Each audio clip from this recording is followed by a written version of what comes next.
Hello বাচ্চারা, কেমন আছো তোমরা? তো আজকে আসলে আমরা জানবো যে যাদের হচ্ছে সদ্য হচ্ছে যারা কলেজে ভর্তি হচ্ছ তাদের মধ্যে অনেকেরই যাদের জিপিএ কম, তারা চাচ্ছ যে ন্যূনতম কোনো একটা সরকারি কলেজে ভর্তি হয়ে পরবর্তীতে হচ্ছে ভালো কলেজে ট্রান্সফার হব।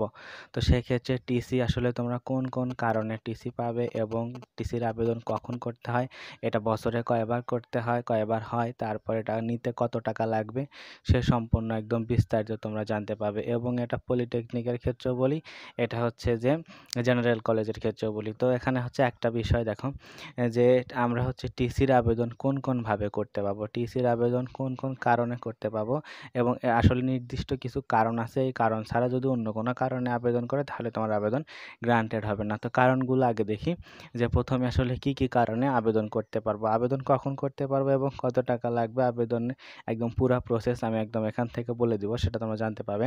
তো এখন দেখো যে যেসব কারণে আবেদন করতে পারবো: বাবা মার বদলি, যদি তোমার বাবা মা সরকারি চাকরি করে বা হচ্ছে কোনো কারণে যদি কোনো প্রতিষ্ঠানে চাকরিজীবী হয়, সেক্ষেত্রে যদি তারা হচ্ছে কোনো কোথাও যদি বদলি হয়, সেক্ষেত্রে তুমি হচ্ছে তাদের বদলিজনিত একদম হচ্ছে বদলির আদেশ, তারপর তাদের হচ্ছে পরিচয়পত্র, জব সেক্টরের, তারপরে তাদের আইডি কার্ড সহ, এগুলো হচ্ছে ডকুমেন্ট সহ তোমাকে হচ্ছে তোমাকে জাতীয় বিশ্ববিদ্যালয়ের ক্ষেত্রেও যদি বলি, তাহলে হচ্ছে সেটা করতে হবে কি। এবং সাধারণ কলেজ যেগুলো সরকারি কলেজের ক্ষেত্রে বলি, ইন্টারমিডিয়েটে, তো তোমরা ইন্টারমিডিয়েট শাখায় যেহেতু তোমরা হচ্ছে ইন্টারমিডিয়েট শাখার হচ্ছে কি করবে, ওই আবেদন সাবমিটের সাথে তোমার হচ্ছে বাবা মার যদি বদলি হয় সে সংক্রান্ত সকল ডকুমেন্ট তোমার হচ্ছে ওখানে জমা দিতে হবে। তারপর হচ্ছে পরবর্তীতে আসি বাবা মার হচ্ছে মৃত্যু হলে, যদি তোমার কোনো বাবা মা মৃত্যুবরণ করে, তাহলে তোমার স্থায়ী ঠিকানা বা হচ্ছে তার কোনো যদি অভিভাবক থাকে, তাহলে সেক্ষেত্রে সেখানে হচ্ছে তুমি ওই ওই অভিভাবকত্ব ইউনিয়ন থেকে সেটার একদম হচ্ছে ডকুমেন্ট নিয়ে তাহলে তুমি আবেদন করতে পারবে। সে কারণে তুমি আবেদন করতে পারবে 2 নাম্বার। তারপর হচ্ছে 3 নাম্বার, শিক্ষার্থী প্রতিবন্ধী হলে, তাহলে শিক্ষার্থী প্রতিবন্ধী হলে হচ্ছে এটা হচ্ছে সমাজ সেবা অধিদপ্তর থেকে প্রতিবন্ধী যে সনদ, সেই সনদটা তোমাকে হচ্ছে নিতে হবে, নিয়ে সেটা যখন তুমি হচ্ছে আবেদন করবে তার সাথে হচ্ছে সেটা সাবমিট করতে হবে, তাহলে তোমার হচ্ছে আবেদন গ্রান্টেড হবে। এবং এইটা হচ্ছে 3 নাম্বার কারণ। 4 নাম্বার কারণ হচ্ছে যদি মেয়ে শিক্ষার্থীর কি হয়ে যায়, বিয়ে হয়ে যায়। যদি মেয়ে শিক্ষার্থীর বিয়ে হয়ে যায় তাহলে হচ্ছে এই পরবর্তী যে ঠিকানা, পরিবর্তিত যে ঠিকানা, সেই ঠিকানা অনুযায়ী পরে হচ্ছে তুমি ওই ঠিকানা অনুযায়ী তারপর হচ্ছে বিয়ের কাবিননামা সহ সব কিছু ডকুমেন্ট হচ্ছে সাবমিট করতে হবে আবেদনের সাথে, তাহলে তোমার সেই আবেদনটা হচ্ছে গ্রান্টেড হবে। আর দেখো যে কলেজ বদলি টিসির হচ্ছে এই কয়েকটা সহ কয়েকটা ছাড়া আরও হচ্ছে সব থেকে গুরুত্বপূর্ণ যেটা বিষয়, সচরাচর যেটা মানুষ করে বা সচরাচর যারা এটা করে থাকে, সেটা হচ্ছে যে তোমার ওই স্থায়ী ঠিকানার কাছের কলেজে পড়তে চাইলে, এই ক্ষেত্রে সবার হচ্ছে এটা মোস্ট ইম্পর্টেন্ট, মানে অনেক স্টুডেন্টই এটা করে রাখে। যে পয়েন্ট একটু খারাপ, ধরো তোমার হচ্ছে স্থায়ী ঠিকানা হচ্ছে ঢাকাতে বা তোমার রংপুরে, তাহলে তুমি দিচ্ছ বরিশালে, তখন বরিশালে কলেজে তুমি যদি চান্স পাও তাহলে সেই বিষয়ে পরে আসছি। তো এটা হচ্ছে স্থায়ী ঠিকানার কাছের কলেজের কাছে পড়তে চাইলে। তো স্থায়ী ঠিকানার কাছের কলেজে পড়তে চাইলে এখানে হচ্ছে স্থায়ী ঠিকানা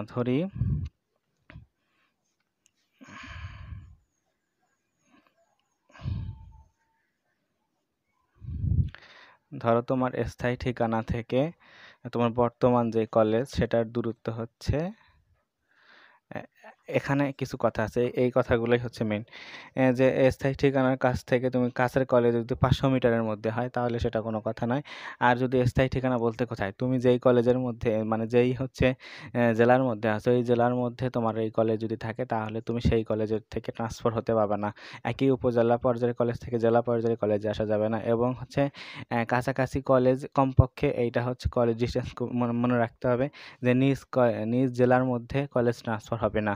এবং অন্য জেলা থেকে পার্শ্বে জেলা আসা যাবে, কিন্তু নিজ জেলার মধ্যে থেকে কোনো সরকারি কলেজ থেকে সরকারি কলেজে আসা যাবে না। আবার একটা বিষয়, বেসরকারি কলেজ থেকে কোনো সরকারি কলেজে আসা যাবে না, সেইটা একটা বিষয়। আর এখানে স্থায়ী স্থায়ী ঠিকানা বলতে হচ্ছে যে তুমি ধরো রংপুরে তোমার বরিশালে আসছে, তো সেখানে 1 বছর পড়তে হবে, পড়ার পর তারপর হচ্ছে ফার্স্ট ইয়ারের রেজাল্ট হওয়ার পর তারপরে না তুমি সেখান থেকে টিসির আবেদন করতে পারবে। সেক্ষেত্রে বলি কমপক্ষে 1 বছর পড়তে হবে, সেটা জাতীয় বিশ্ববিদ্যালয়ের আন্ডারে সেক্টরে হোক, সেটা হচ্ছে পলিটেকনিকের ক্ষেত্রে হোক, সেটা ইন্টারমিডিয়েটের ক্ষেত্রে হোক, একদম পুরা তোমাকে 1 বছর পড়তে হবে এবং ফার্স্ট ইয়ারে ভালো রেজাল্ট আনতে হবে। তাহলে না তুমি হচ্ছে এই স্থায়ী ঠিকানা স্থায়ী ঠিকানার যে কাছের কলেজ সেটা তুমি পড়তে হবে। কীভাবে পড়তে হবে বলি, এখন তুমি হচ্ছে ইন্টারমিডিয়েট শাখায় হচ্ছে সায়েন্সে ভর্তি হতে যাচ্ছ, তো তোমার দূরের থেকে কাছের একটা কলেজ আসবে, সেখানে দেখতে হবে যে সেখানে সিট আছে কিনা। যদি সিট থাকে তাহলে তো ভালোই, সেখানে হচ্ছে আবেদন করলেই হচ্ছে এখান থেকে হয়ে যাবে, স্থায়ী ঠিকানার একদম কাছাকাছি হয়ে যাবে।